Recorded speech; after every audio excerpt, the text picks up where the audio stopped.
Assalamualaikum warahmatullahi wabarakatuh. Alhamdulillahi rabbil alamin, alladzi khalaqal mauta wal hayata liyabluwakum ayyukum ahsanu amala wa huwal azizul ghafur. Asyhadu an la ilaha illallah wahdahu la syarikalah wa asyhadu anna Muhammadan abduhu wa rasuluh la nabiyya ba'dah. Allahumma salli ala Muhammad wa ala alihi wa ashabihi wa man tabi'ahum bi ihsanin ila yaumiddin.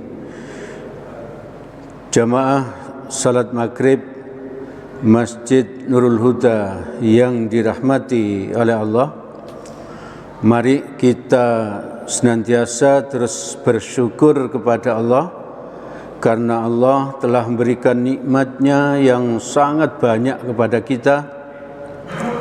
Dua macam nikmat yang menurut Nabi manusia itu sangat sulit untuk mensyukurinya, sering lupa untuk mensyukurinya, yaitu nikmat sehat dan nikmat waktu luang. Alhamdulillah, Allah memberikan kesehatan kepada kita, Allah memberikan waktu luang kepada kita, dan sekaligus Allah menolong kita untuk bisa mensyukurinya, yaitu dengan hadir ke masjid ini untuk sholat berjamaah dan juga untuk mendengarkan kajian. Jemaah yang dirahmati oleh Allah, kita sudah sama-sama yakin bahwa Allah itu bisa segalanya, ya. Allah itu maha kuasa, ya. Untuk menambah keyakinan kita, coba saya sampaikan sedikit kisah bagaimana Nabi yang perjalanan Nabi untuk hijrah, ya, dari Mekah ke Madinah. Setelah Nabi itu sudah jauh dari Mekah, orang kafir sudah tahu pasti bahwa Nabi itu sudah lolos dari kejaran mereka. Maka mereka itu, orang kafir itu mengadakan sayembara, ya. Sayembara yaitu apa? Siapa yang bisa membunuh Nabi atau menangkap Nabi, maka dia akan mendapatkan 100 ekor onta. 100 ekor onta terbaik, ya. Onta itu kalau harganya satu misalnya 40 juta, kalau 100 ekor sudah berapa gitu. Hadiahnya sangat banyak. Maka ada salah satu jagoan orang kafir Quraisy waktu itu, yaitu Suraqah bin Malik, ya. Mendengar ada perintah seperti atau sayembara seperti itu, dia langsung mengendarai kudanya, ya, untuk mengejar Nabi, ya. Untuk mengejar Nabi. Karena Nabi memakai onta waktu itu dan Suraqah ini pakai kuda, maka Nabi terkejar, ya. Nabi terkejar. Begitu Suraqah ini ada di belakang Nabi, Nabi itu mengetahui kalau di belakang ada yang mengejar beliau. Tapi Nabi tidak menoleh sedikit pun, tidak menoleh, tetap jalan, ontanya jalan, ya. Padahal bahaya sudah ini di belakang, ya. Bahaya kematian, ya. Bahaya kematian. Maka Nabi tidak menoleh ke belakang ini artinya apa?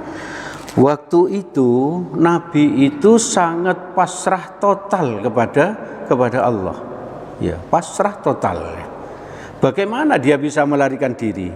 Wong dia pakai onta, terus di belakangnya Suraqah dengan pedang terhunus memakai kuda, ya. Jadi jelas terkejar, ya. Maka Nabi hanya apa?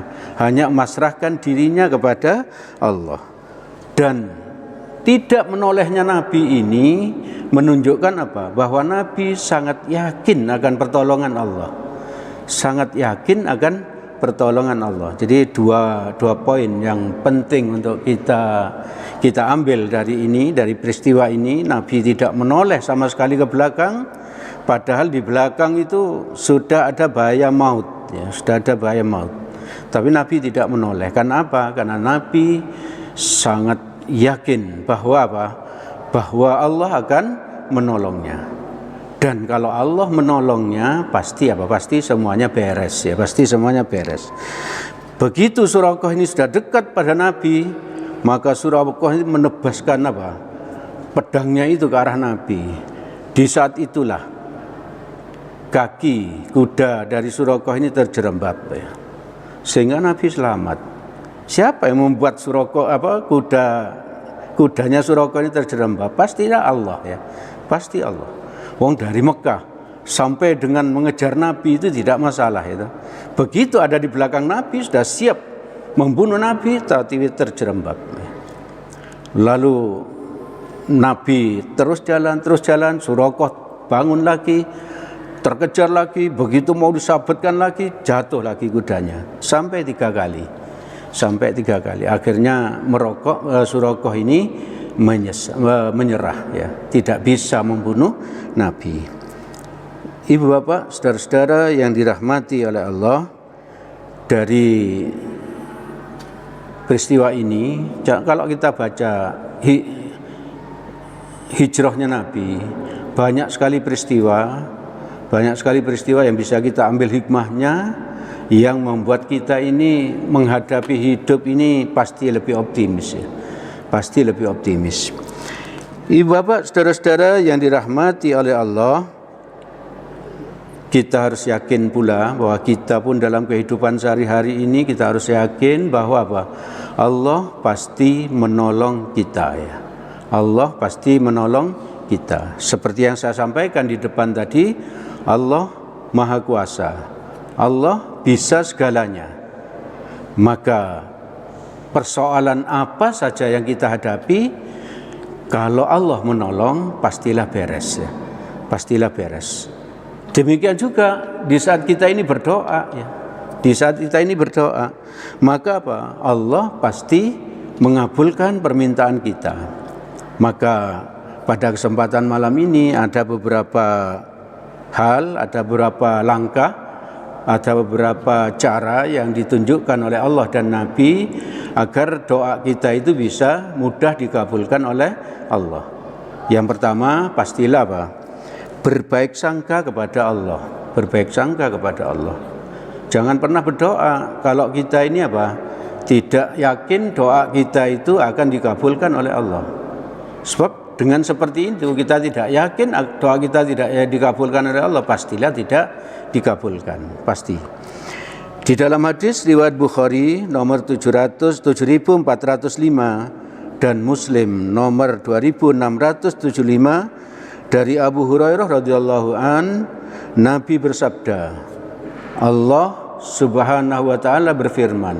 Ini berarti hadis qudsi, ya. Ini kata-katanya Allah, tapi tidak ada di Al-Quran, dicatat di kitab hadis, ya. Insya Allah Bapak, Ibu, saudara-saudara ini hafal dengan hadis ini, ya. Pendek saja yang saya sampaikan, sebetulnya agak panjang, tapi yang untuk kesempatan malam ini pendek saja, ya. Tapi kita itu sering melupakan ini hadis ini, kita sering melupakan. Allah berfirman, ana inda dhanni abdi bi. Aku tergantung persangkaan hambaku. Allah sudah menyatakan seperti itu. Aku tergantung persangkaan hambaku. Berarti kalau kita ini berdoa kepada Allah, kita tidak yakin doa kita akan dikabulkan oleh Allah, maka Allah tinggal bilang, oh kamu nggak yakin, ya, saya akan mengabulkan, ya. Tidak, saya kabulkan sungguhan, gitu. Nah, Allah yang berfirman. Allah yang berfirman. Lalu di dalam hadis riwayat Tirmizi, Nabi bersabda, ud'ullaha wa antum muqinuna bil ijabah. Berdoalah kepada Allah dalam keadaan kalian yakin akan dikabulkan. Jadi kalau kita mau berdoa itu harus kita tata hati kita dulu, ya. Kita tata, ya Allah, Engkau yang maha kuasa atas segala sesuatu, Engkau yang apa? Yang mengabulkan doa. Maka kabulkan doa kami ya. Terus barulah berdoa. Barulah berdoa. Lalu yang kedua, agar doa kita itu mudah dikabulkan Allah, bersolawat sebelum berdoa ya. Bersolawat. Di dalam hadis riwayat Ahmad, Abu Daud dan Tirmizi, saya baca artinya, jika salah seorang di antara kamu berdoa, jadi jikalau kita ini berdoa menurut Nabi, hendaklah dimulai dengan mengagungkan Allah Azza wa Jalla. Jadi kita sebut-sebut Asmaul Husna yang pertama. Kalau kita butuh rezeki, kita bisa mulai dengan apa ya? Razzaq, wahai yang memberi, Maha pemberi rezeki, dan lain sebagainya. Ada 99 nama Allah yang bisa kita sebut untuk mengagungkan Allah. Setelah mengagungkan Allah, menurut Nabi, bacalah salawat kepada Nabi. Bacalah salawat kepada Nabi. Allahumma salli ala Muhammad wa ala ali Muhammad. Lalu Nabi melanjutkan hadisnya, setelah itu, setelah mengagungkan Allah, setelah bersalawat, barulah berdoa dengan doa yang dikehendaki. Jadi tidak langsung berdoa begitu saja. Nabi mengajarkan kepada kita. Nabi mengajarkan kepada kita mengagungkan nama Allah, lalu bersolawat, setelah itu baru berdoa. Lalu yang ketiga, agar doa kita itu dikabulkan oleh Allah, sering-sering mendoakan orang lain ya. Sering-sering mendoakan orang lain.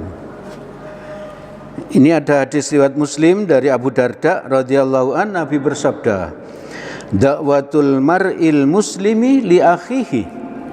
Doa seorang muslim untuk saudaranya. Jadi doa saya kepada Bapak, Ibu, saudara-saudara, sesama muslim ya. Doa sesama muslim bidzahril ghaibi mustajabah. Tanpa diketahui orang yang didoakan, itu doa yang mustajabah. Jadi kalau kita mendoakan orang lain itu jangan diusahakan orang yang kita doakan itu apa? Tidak tahu ya bahwa kita berdoa. Nah, bagaimana kalau kita mendoakan orang lain di WA, grup WA? Itu tujuannya adalah apa? Agar kita itu mengajak-ajak orang lain untuk berdoa ya. Mengajak-ajak orang lain untuk mendoakan orang yang disebut itu. Tapi jangan berhenti di situ. Kita juga mendoakan orang lain di hati kita ya. Tanpa sepengetahuan orang yang kita doakan ya. Tanpa sepengetahuan orang yang kita doakan. Jadi ini ladang pahala bagi kita ya. Ladang pahala. Lalu lanjutan hadisnya, kepala orang yang berdoa itu ada malaikat yang ditugaskan supaya doa yang baik dari seorang untuk saudaranya. Jadi kalau saya berdoa untuk Bapak, Ibu, saudara-saudara yang baik-baik tanpa diketahui orang yang mendoakan, di atas kepala saya ini ada malaikat ya. Di atas kepala saya ada malaikat. Lalu malaikat yang ada di kepala kita itu loh akan menyambut, semoga dikabulkan ya apa yang kita minta di dalam hati, semoga dikabulkan, dan untukmu juga seperti itu ya. Untukmu juga seperti itu. Kalau ada jamaah misalnya yang punya utang yang kita tahu, kita doakan, ya Allah, semoga saudara saya ini segera bisa melunasi hutangnya gitu. Kita doakan dalam hati gitu. Kita doakan dalam hati tanpa sepengetahuan orang yang kita doakan. Maka dari atas kepala kita ada malaikat. Amin gitu. Amin. Malaikat yang mengaminkan. Makanya disebut sebelumnya apa? Doa itu pasti mustajabah ya. Karena diaminkan oleh malaikat. Tidak berhenti sampai situ. Dan untukmu juga seperti itu. Berarti kalau kita mendoakan agar orang lain itu segera lunas hutangnya, maka kita pun akan dilindungi Allah sehingga kita tidak punya utang. Kita tidak punya utang karena mendoakan orang lain. Kalau ada orang jamaah yang sakit, kita doakan dalam hati. Apalagi kalau kita doakan ketika kita tahajud, ya. Kita tahajud, kita berdoa, ya Allah, jamaah kami sedang sakit. Dan beliau sangat berguna untuk apa? Untuk masjid ini, untuk Islam. Tolong sembuhkan ya Allah, dalam hati itu, tanpa diketahui orang yang kita doakan. Maka di atas di kepala kita ada malaikat. Dia bilang amin, gitu. Dia bilang amin. Lalu malaikat melanjutkan, semoga kamu juga sehat ya. Kita berarti didoakan oleh malaikat. Kita ketemu, kita misalnya apa? Berangkat ke Surabaya misalnya, kerja di tengah jalan, kita melihat ada orang yang sedang membawa dagangannya. Kita doakan, ya Allah, semoga kalau orang itu Islam, semoga dagangannya laris, gitu ya. Semoga dagangannya laris. Maka ada malaikat, amin, gitu. Semoga rezekimu juga lancar, itu seperti itu, gitu. Maka sering-sering kita mendoakan orang lain agar apa? Agar doa kita juga dikabulkan. Memang mendoakan seperti ini kita tidak mendapatkan terima kasih, gitu, dari orang yang kita doakan. Tidak mendapatkan terima kasih. Kenapa? Wong yang kita doakan tidak tahu, dia tidak berterima kasih. Tapi kita melakukan itu kan karena Allah, ikhlas karena Allah, bukan karena minta apa? Terima kasih, bukan karena ingin dipuji, ya. Bukan karena itu, ya. Jadi ibu bapak, saudara-saudara yang dirahmati oleh Allah, mari kita sesering mungkin mendoakan orang lain. Tetangga sama muslim kita doakan. Ada tetangga yang nganter anaknya, nganter cucunya sekolah, kita doakan dalam hati, Allah semoga selamat di jalannya. Semoga putranya yang diantar itu menjadi anak soleh-soleha, sukses dunia akhirat. Di dalam hati kita berdoa, pahala itu. Pahala kan apa? Kita lakukan dengan ikhlas di dalam hati. Kita lakukan dengan ikhlas dalam hati. Kita doakan sesama jamaah masjid, ya, kita sesama jamaah masjid dengan permasalahan masing-masing, ya. Gitu. Kita doakan, sering-sering berdoa, ya. Sering-sering berdoa kepada teman kerja tanpa sepengetahuan orang yang kita doakan. Bahkan orang yang tidak kenal pun kita doakan, ya, kita doakan. Kalau orang yang tidak kenal, doanya ditambahi sedikit, ya. Ya Allah, kalau orang ini Islam, gitu. Kalau orang ini Islam, ya. Semoga sukses dunia akhirat. Kenapa? Karena kita nggak boleh mendoakan apa? Orang kafir sukses dunia akhirat. Sukses dunia akhirat. Ibu bapak, saudara-saudara yang dirahmati oleh Allah, satu lagi saya sampaikan agar doa itu dikabulkan oleh Allah. Kita itu hanya berdoa kepada Allah. Insya Allah ini sudah kita lakukan, ya. Artinya apa? Kita tidak berdoa melalui sesuatu yang syirik, ya. Sesuatu yang syirik. Di dalam hadis riwayat Tirmizi nomor 2516, Ahmad nomor 293 dari Ibnu Abbas radhiyallahu an. Hadis ini juga tercatat di kitab kecil, buku kecil namanya Hadis Arba'in nomor ke-19. Kalau yang kemarin disampaikan oleh Ustadz Novan itu kan nomor 25, ya. Ini nomor 19. Nabi bersabda, "Idza sa'alta fas'alillah." Jika engkau mau minta, mintalah kepada Allah. Jangan minta kepada yang lain. Itu Nabi yang menyuruh kita. Wa idza sta'anta fasta'inu billah. Jika engkau mau minta pertolongan, minta tolonglah kepada Allah. Jadi kalau kita ini sedang sakit, ditolong oleh dokter, bukan dokter itu yang menyembuhkan kita, tapi itu perantara, itu. Tapi itu perantara. Kita tidak boleh berobat sendiri, itu. Mereka sendiri, harus diserahkan pada ahlinya, yaitu pada dokter. Kita berdoa, berobat pada dokter, dan kita pun harus berdoa kepada Allah. Lalu lanjutan hadisnya, wa'lam, penting penjelasan Nabi ini. Apabila semua umat berkumpul untuk mendatangkan manfaat kepadamu dengan sesuatu, maka mereka tidak bisa memberikan manfaat itu kepadamu illa bi syai'in qad katabahullahu laka, kecuali dengan sesuatu yang telah Allah tetapkan untukmu.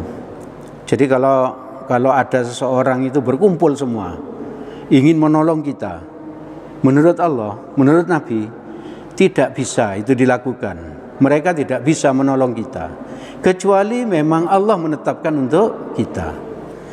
Lalu ibu bapak, saudara-saudara yang dirahmati oleh Allah, lanjutan hadis ini agar tidak terlalu lama saya baca artinya. Dan seandainya mereka pun berkumpul untuk menimpakan bahaya kepadamu dengan sesuatu bahaya apapun, maka mereka tidak dapat membahayakanmu kecuali dengan sesuatu yang telah Allah tetapkan kepadamu. Jadi kalau ada orang berkumpul semuanya ingin membahayakan kita, maka menurut Nabi tidak bisa mereka membahayakanmu kecuali memang Allah sudah mengizinkan. Contohnya tadi Nabi itu, orang kafir Quraisy sudah apa? Sudah berkelompok ingin membahayakan Nabi, ingin membunuh Nabi, tapi tidak bisa. Karena apa? Karena Allah tidak mengizinkan. Nah, ibu bapak, saudara-saudara yang dirahmati oleh Allah, barangkali di antara ibu bapak ada yang mengatakan, "Lah itu kan Nabi," gitu. Itu kan Nabi, bagaimana kalau manusia biasa gitu ya. Kita nggak usah jauh-jauh ya. Contohnya nggak usah jauh-jauh. Saya ambil satu contoh aja. Imam kita ini, imam rawatib kita ini tetap, yaitu Ustadz Sahali, ketika anaknya itu sakit, si Sauki, itu di sininya bengkak itu, oleh dokter mau dioperasi. Alhamdulillah kita sering kontak gitu. Terus Ustadz Sahali bilang apa?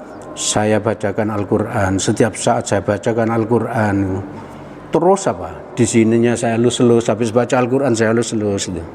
Dan alhamdulillah operasinya tidak jadi. Operasinya tidak jadi. Itu satu contoh. Bisa ditanya ke Ustadz Sahali, masih ada orangnya. Masih ada. Itu. Jadi bukan Nabi itu, Ustadz Sahali bukan Nabi ya. Manusia biasa ya, manusia biasa. Cuman apa? Beliau suka apa? Ngimami, suka baca Al-Quran di sini. Dan di saat putranya sakit, beliau apa? Membaca Al-Quran, terus dibacakan di sampingnya. Al-Quran itu obat. Gitu. Al-Quran itu obat. Gitu. Di samping kita berdoa, berobat kepada dokter, kita pun berdoa dengan apa? Bacaan Al-Quran. Bacaan Al-Quran. Dan itu mau operasi, tidak jadi operasi. Ibu bapak, saudara-saudara yang dirahmati oleh Allah, jadi itu yang bisa kami sampaikan pada kesempatan malam ini. Agar doa kita itu dikabulkan Allah, maka yakin Allah akan mengabulkan doa kita. Yang pertama, yang kedua, memuji Allah, bersolawat Nabi, barulah berdoa. Lalu yang ketiga, mendoakan orang lain, sering-sering mendoakan orang lain. Lalu yang keempat, hanya berdoa kepada Allah, hanya minta tolong kepada Allah. Sedangkan yang lain-lain itu hanya perantara, Ibu bapak, saudara-saudara yang dirahmati oleh Allah, sebetulnya masih banyak adab berdoa ini, tapi insya Allah dengan 4 itu sudah cukup ya bagi kita untuk apa? Untuk berdoa kepada Allah, dan Allah bisa mengabulkan doa kita. Segala yang baik dan benar semuanya berasal dari Allah Subhanahu wa taala. Semoga ada manfaatnya bagi kita. Semoga Allah menolong kita agar kita bisa mengamalkannya. Apabila ada salahnya, saya mohon maaf sebesar-besarnya. Mari kita tutup majelis ini dengan doa kafaratul majelis. Subhanakallahumma wa bihamdik, asyhadu an la ilaha illa anta, astaghfiruka wa atubu ilaik. Assalamualaikum warahmatullahi wabarakatuh.